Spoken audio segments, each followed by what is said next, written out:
नमस्कार, NB news world में आप सभी का स्वागत है। मैं हूं धनेश्वरी देवांगन। अब खबरें विस्तार से। जम्मू के कटरा में एक हेलीकॉप्टर के क्रैश हो जाने से पायलट सहित 7 लोगों की मौत हो गई। हेलीकॉप्टर में पायलट के अलावा 6 श्रद्धालु सवार थे। जम्मू कश्मीर के रियासी जिले में वैष्णो देवी गुफा मंदिर के आधार शिविर कटरा में सोमवार को एक हेलीकॉप्टर के दुर्घटनाग्रस्त होने के कारण एक महिला पायलट और 6 तीर्थ यात्रियों की मौत हो गई। एक निजी विमानन कंपनी का हेलीकॉप्टर सांझी छत से तीर्थ यात्रियों को लेकर त्रिकुटा पहाड़ियों की ओर जा रहा था, जहां वैष्णो देवी मंदिर स्थित है। यह हेलीकॉप्टर कटरा में नैब बस अड्डे के पास दुर्घटनाग्रस्त हो गया।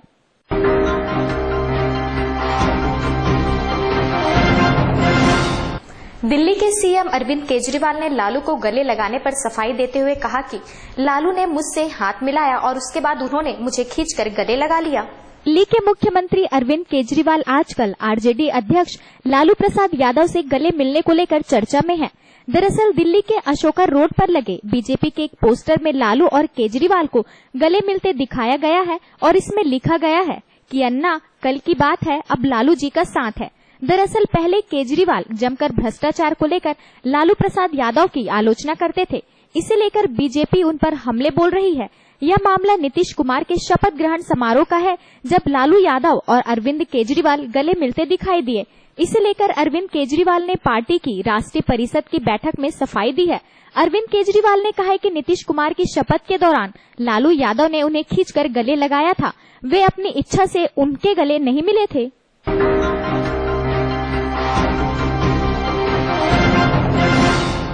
लालू प्रसाद यादव के बड़े बेटे तेज प्रताप यादव और छोटे बेटे तेजस्वी यादव ने आज अपने मंत्रालय का कार्यभार संभाल लिया। राजद सुप्रीमो लालू प्रसाद यादव के दोनों बेटे तेजस्वी यादव एवं तेज प्रताप यादव ने सोमवार को अपना अपना पदभार संभाल लिया। लालू प्रसाद के छोटे बेटे तेजस्वी यादव ने बिहार के उप मुख्यमंत्री के साथ ही राज्य के पद और भवन निर्माण मंत्री के रूप में पदभार ग्रहण किया। वहीं राज्य के स्वास्थ्य मंत्री के रूप में राजद सुप्रीमो के बड़े बेटे तेज प्रताप यादव ने भी आज अपना पदभार संभाल लिया। तेजस्वी यादव आज सचिवालय पहुंचे। इसके बाद उन्होंने अफसरों के साथ बैठक की। बैठक के बाद वे कुछ देर के लिए पत्रकारों से मिले। उन्होंने कहा कि हमारी सरकार काम करेगी और जनता का भरोसा टूटे नहीं, इसका पूरा ख्याल रखा जाएगा। उन्होंने कहा कि विकास के लिए बिहार में आधारभूत संरचना को मजबूत बनाने की जरूरत है। गांव-गांव तक सड़कें बनाई जाएंगी। इसके साथ ही खराब सड़कों की मरम्मत कराई जाएंगी।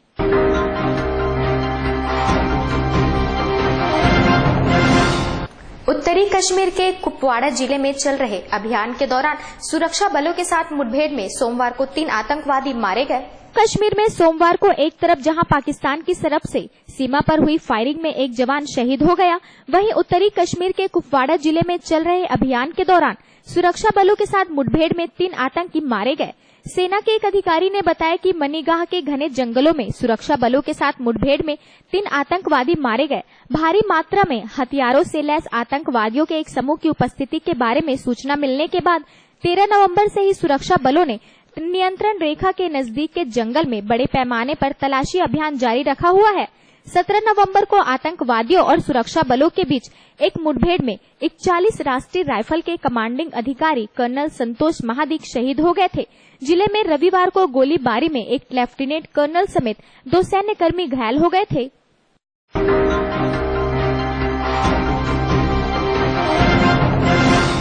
कांग्रेस उपाध्यक्ष राहुल गांधी ने सोमवार को यूपी के सहारनपुर में पदयात्रा की। इस दौरान राहुल गांधी ने केंद्र सरकार पर जमकर हमला बोला।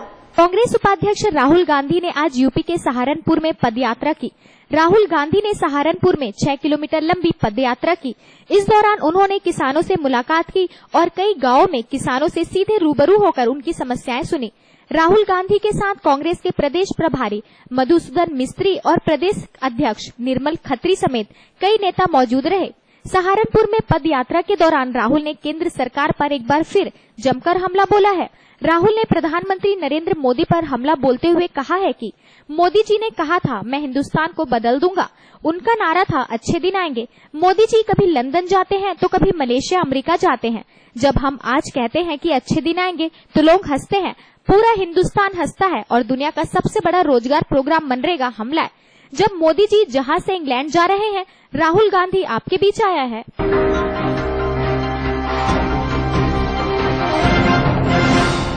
भगवान शिव के 11 ज्योतिर्लिंगों में से एक काशी विश्वनाथ मंदिर में नया ड्रेस कोड लागू किया गया है। काशी विश्वनाथ मंदिर प्रबंधन ने मंदिर की सुरक्षा में तैनात सुरक्षा कर्मियों को निर्देश दिए हैं कि वे विदेशी महिला श्रद्धालुओं पर नजर रखें और बिना साड़ी पहने उन्हें मंदिर में प्रवेश नहीं करने दें। काशी विश्वनाथ मंदिर में दर्शन के लिए अब ड्रेस कोड लागू हो गया है। खासकर महिलाओं को अब अंदर जाने के लिए साड़ी पहननी होगी।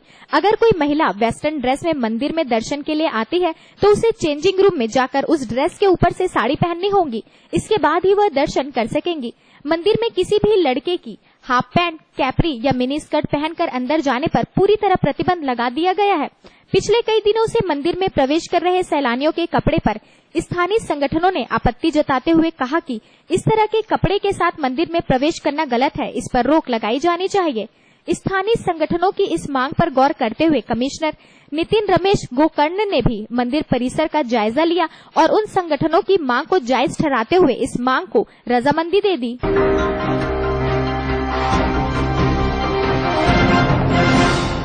केंद्र सरकार ने बारिश की तबाही झेल रहे दक्षिणी राज्य तमिलनाडु के लिए 939 करोड़ रुपए की राशि मंजूर की है। केंद्र सरकार ने तमिलनाडु के बाढ़ प्रभावित इलाकों के लिए 939 करोड़ रुपए की आर्थिक मदद के पैकेज को मंजूरी दे दी है।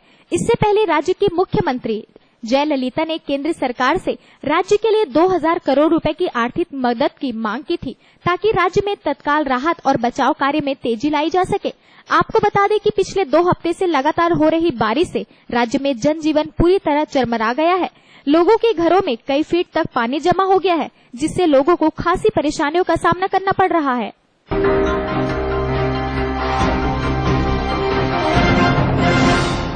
भविष्य में युद्ध साइबर स्पेस से लड़े जाने की आशंका जाहिर करते हुए रक्षा मंत्री मनोहर पर्रिकर ने आज सेना को सूचनाहीनता के खिलाफ आगाह किया और विनाशकारी साइबर हमलों तथा छेड़छाड़ से बचाव सुनिश्चित करने के लिए क्षमताएं बढ़ाने को कहा। रक्षा मंत्री मनोहर पर्रिकर ने सोमवार को इस्लामिक स्टेट की ओर से बड़े पैमाने पर किए जा रहे इंटरनेट के इस्तेमाल पर चिंता जताई है। इसके पीछे ISIA की मंशा अधिक भर्ती करने और समर्थन जुटाने की है।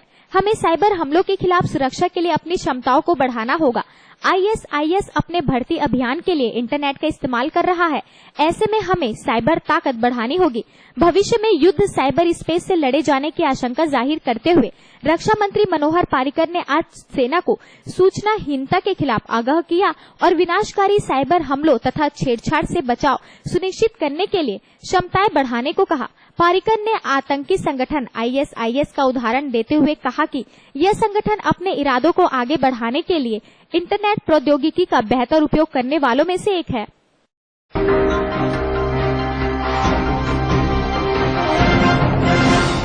रेल मंत्री सुरेश प्रभु ने रेलवे के पिछड़ेपन के लिए कांग्रेस को जिम्मेदार ठहराते हुए कहा कि देश पर सबसे अधिक समय तक शासन करने के बावजूद यह पार्टी रेलवे के विकास के लिए जरूरी कदम उठाने में नाकाम रही।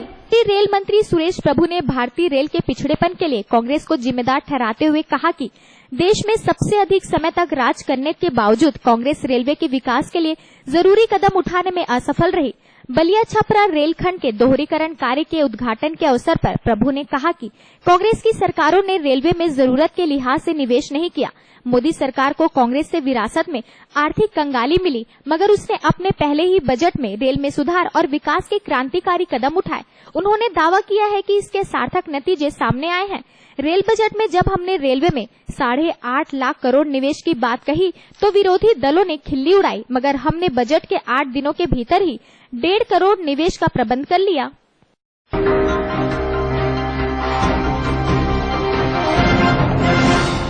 गैस सिलेंडर पर सब्सिडी पाने के लिए लोगों को अब 31 दिसंबर तक अपने बैंक खातों से आधार को जोड़ना होगा। ऐसा नहीं करने वाले लोगों को सिलेंडर पर मिलने वाली सब्सिडी नहीं मिलेगी। ये माना जाएगा कि उन्होंने स्वेच्छा से सब्सिडी छोड़ दी है। ऐसा पहली बार हो रहा है जब केंद्र सरकार की ओर से सब्सिडी फॉर्म जमा करने की अंतिम तारीख जारी की गई है। गैस हाउस के संचालक अब्दुल हमीद हयात ने बताया कि LPG ग्राहकों ने अब तक न ही गैस एजेंसियों में और न ही बैंक में अपना खाता आधार से लिंक करवाया है। बार बार की सूचना के बाद भी ग्राहकों की ओर से आधार नंबर जमा नहीं कराया जा रहा है। केंद्र सरकार की योजना के कारण उन्हें सब्सिडी भी मिल रही है। ऐसे में यह क्लियर नहीं हो पा रहा है कि कौन सब्सिडी लेना चाहता है और कौन छोड़ना चाहता है। कंपनियों की इस परेशानी के बाद केंद्रीय पेट्रोलियम मंत्रालय की ओर से यह नया आदेश जारी किया गया है। ये जब सेंट्रल गवर्नमेंट ने सब्सिडी की जो स्कीम निकाली थी उसमें यह प्रावधान दिया था कि उपभोक्ता जो है आधार कार्ड अपना जमा करे और साथ में बैंक अकाउंट भी जमा करे। तो वो कई माननीय उपभोक्ताओं ने दोनों डॉक्यूमेंट लगाए थे जो हमने उनको लिंकअप कर दिए हैं। और उसके बाद अब चूंकि प्योर आधार कार्ड को भी लिंकअप करने के लिए सेंट्रल गवर्नमेंट का निर्देश है पेट्रोलियम मंत्रालय का, तो सभी उपभोक्ताओं को हम लोग जो आ रहे हैं गैस के लिए, जो हम लोग उपभोक्ताओं को जो है उनको उनसे रिक्वेस्ट कर रहे हैं कि वो अपना आधार कार्ड जो है वो तत्काल ला के चाहे हमारे यहाँ लिंकअप करा लें और चाहे बैंक में जो उनका अकाउंट है वहां पर भी लिंकअप हो सकता है, दोनों जगह लिंकअप हो सकता है। इसके लिए सेंट्रल गवर्नमेंट के पेट्रोलियम मंत्रालय ने 31 तारीख जो है वो रखी है। 31 तारीख तक सभी माननीय उपभोक्ता जो है वो अपना आधार कार्ड जो है वो एजेंसी के माध्यम से या बैंक के माध्यम से उसको लिंकअप करा ले।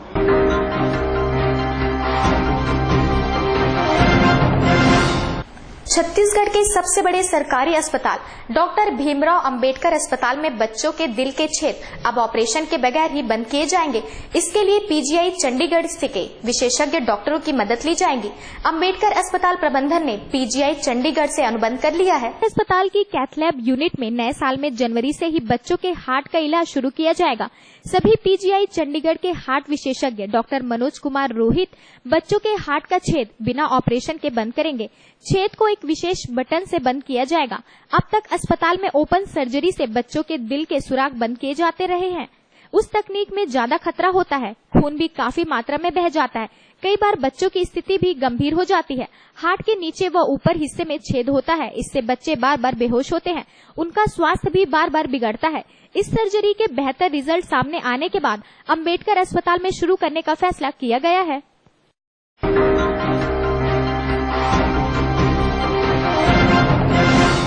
छत्तीसगढ़ के मुख्यमंत्री डॉक्टर रमन सिंह की अध्यक्षता में मंत्रालय में आयोजित कार्यक्रम में राज्य में और सौर ऊर्जा आधारित उद्योगों को बढ़ावा देने के लिए एक महत्वपूर्ण समझौते पर हस्ताक्षर किए गए। सर्स लैको सोलर पावर लिमिटेड की सहायक कंपनी है।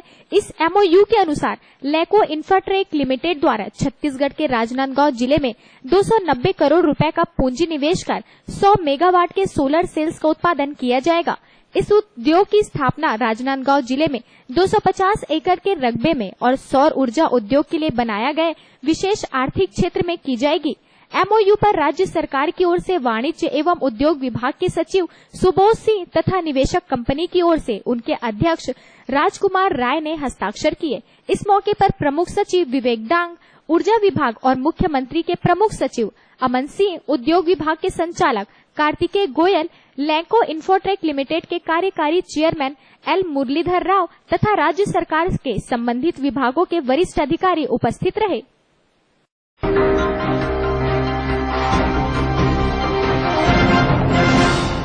मजदूरों पर बढ़ रहे अत्याचारों के खिलाफ आज इंटेक वालों की तरफ से कलेक्ट्रेट में ज्ञापन सौंपा गया।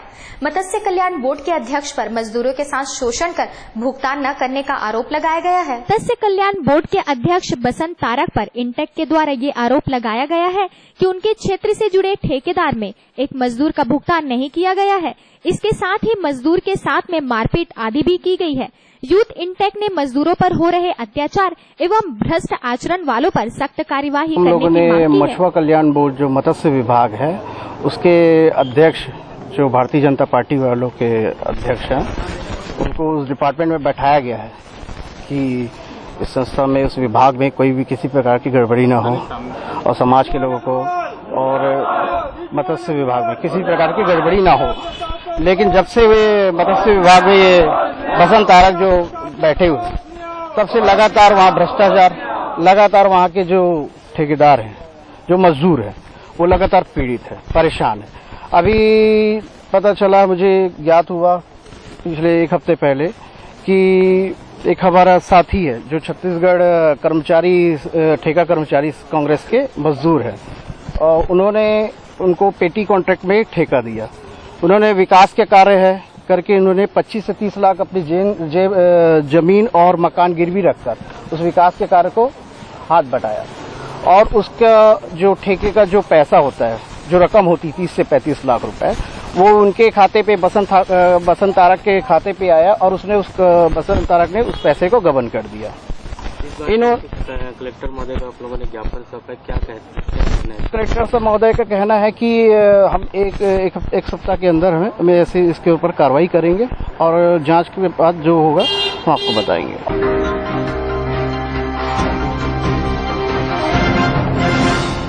पिछले 71 दिनों से लगातार भूख हड़ताल पर बैठे डाटा एंट्री ऑपरेटरों को कोई उम्मीद नजर नहीं आने के चलते वे अब इच्छा मृत्यु की मांग कर रहे हैं। डाटा एंट्री ऑपरेटर नौकरी में बहाली की मांग को लेकर पिछले 71 दिनों से हड़ताल पर बैठे हैं। लगातार कोशिशों के बाद भी कोई उम्मीद की किरण नहीं नजर आने के कारण अब डाटा एंट्री ऑपरेटरों ने राज्यपाल से इच्छा मृत्यु की मांग की है। उनका कहना है कि यदि नौकरी में बहाली नहीं की जा सकती तो कम से कम उन्हें इच्छा मृत्यु की इजाजत दे दी जाए। बात नहीं हो पाया, बस ज्ञापन सौंपने आए थे। ज्ञापन हम लोगों की जो अभी तक 71 दिन हो गया हमारे प्रति, ना ही तो कैबिनेट बैठक में चर्चा किया गया है और ना ही किसी भी प्रकार का हम लोगों के प्रति सकारात्मक पहल किया गया, जिसके चलते हम लोगों ने लगा कि हमको या हमारी जो जीवन है दुष्कर टाइप का अपने आप में महसूस होने लगा और हम जो इच्छा मृत्यु की अनुमति है वो राज्यपाल महोदय जी से ज्ञापन सौंपने के लिए आए हुए थे। क्या हुआ, मिले?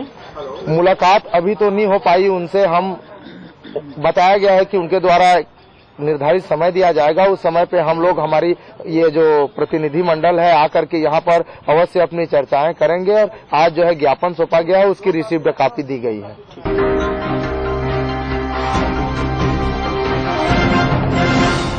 फ्रांस में हुए आतंकी हमले के बाद भारत ने भी अपनी सुरक्षा को लेकर सारी तैयारियां कर ली है। आईबी के अनुसार भारत को भी अलकायदा से धमकी मिली है। इस समय भारत का सबसे भीड़भाड़ वाला इलाका छत्तीसगढ़ की राजधानी रायपुर है, क्योंकि यहाँ हॉकी मैच चल रहा है। इसे देखते हुए छत्तीसगढ़ पुलिस ने सारी तैयारियां कर ली है। फ्रांस में हुए आतंकी हमलों के बाद सभी देश ने अपनी अपनी सुरक्षा बढ़ा दी है। आईबी के अनुसार भारत को भी अलकायदा से धमकी मिल रही है कि किसी भी भीड़भाड़ वाले इलाके में हमला हो सकता है। इसको लेकर छत्तीसगढ़ में भी अलर्ट जारी कर दिया गया है। एसपी ने बताया कि हॉकी मैच को लेकर सारी तैयारियां कर ली गई है, जिससे दर्शक बिना भय के मैच एंजॉय कर सकते हैं। रायपुर में हॉकी लीग का आयोजन हो रहा है और हॉकी लीग के आयोजन की सुरक्षा के लिए पुलिस ने सारे इंतजाम कर लिए। लगभग 2000 से अधिक अधिकारी कर्मचारी सुरक्षा में लगे हैं और दर्शकों को अच्छा हॉकी मैच देखने के लिए मिले और अच्छे माहौल में टूर्नामेंट आयोजित हो, इसके लिए हम लोग आश्वस्त हैं और सभी तैयारियां हमारी तरफ से पूर्ण कर ली गई। हॉकी मैच से संबंधित जो भी तैयारियां पुलिस द्वारा कर ली गई है और एक अच्छे माहौल में मैच आयोजित हो, इससे संबंध में हम लोग आश्वस्त हैं।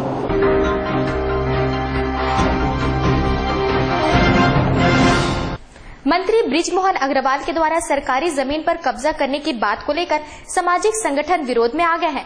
ऐसा ही एक संगठन ने आज नमो इंक्लेव के खिलाफ कलेक्ट्रेट में ज्ञापन सौंपा।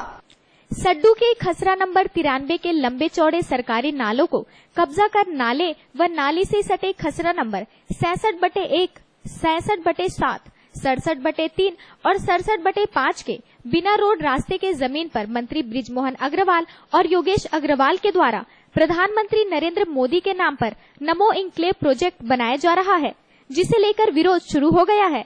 एक सामाजिक संगठन के लोगों ने सरकारी अमलों पर मनमानी का आरोप लगाते हुए कलेक्टर को इस बात की शिकायत की है। क्या मामला? भ्रष्टाचार का मामला है ये। बृजमोहन अग्रवाल और उनके भाई योगेश अग्रवाल ने जो है ग्राम सड्डू में एक आवासीय प्रोजेक्ट नरेंद्र मोदी के नाम पर नमो एन्क्लेव बनाया है, जो कि सरकारी नाले को कब्जा करके बनाया है। इस पूरे मामले में षड्यंत्र में जो है 3 विभाग के 1 दर्जन से अधिक कर्मचारी और अधिकारी शामिल है और ये सारे अधिकारी कर्मचारी वरिष्ठ अधिकारी हैं और ये जितना भी जो प्रोजेक्ट बना है ये नाले के ऊपर अवैध तरीके से बनाया गया है, अवैध तरीके से निर्माण किया गया है और अवैध तरीके से निर्माण किया गया है और इस प्रोजेक्ट में जितनी भी दस्तावेज और जानकारियां हैं वो सारी गलत है। ये सारी दस्तावेज हमने हासिल किए और हासिल करने के बाद जो है बृजमोहन अग्रवाल को जब ये पता चली ये सब सारी बातें, तो उन्होंने 5 से 6 बार अपने बंगले में बुलवाने का प्रयास किया है हमें और उनके बुलावे पे न जाने पे उनके जमीन पे जो काम करते हैं तहसील के जो जितने भी गलत कामों में साथ जो देते हैं राजेश शाह, वो उन्होंने हमसे संपर्क करके जो है बृजमोहन अग्रवाल के कहने पे 25 लाख रुपए नगद और एनआरआई की एक जमीन है 6000 स्क्वायर फीट शंकर नगर में, नॉन रेसिडेंशियल इंडियन जो इंडिया के बाहर है उसकी जमीन है, उसकी जमीन में कब्जा करा के हमको उसके दस्तावेज तैयार करके हमारे को उस जमीन को देने का प्रलोभन हमको दिया है। तो कलेक्टर महोदय से मांग की है, इस पर कार्रवाई की जाए, उनके जितने भी अनुज्ञा है, जितने भी डायवर्शन है और जितनी भी सारी चीजें हैं उन सभी को निरस्त करें। और साथ ही हम पुलिस अधीक्षक महोदय को भी जो है ज्ञापन ये सौंप रहे हैं, ज्ञापन नहीं मतलब पुलिस शिकायत सौंप रहे हैं और इस पर FIR दर्ज करने की मांग कर रहे हैं।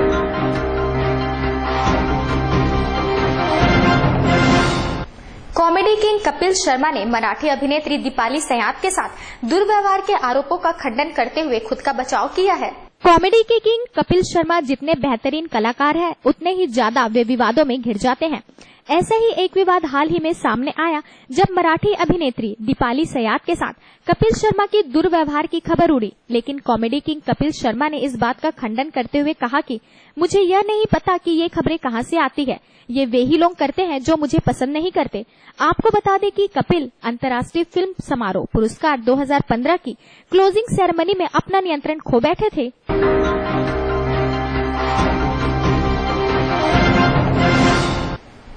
ताजा तरीन खबरों के लिए बने रहिए हमारे साथ NB न्यूज वर्ल्ड में।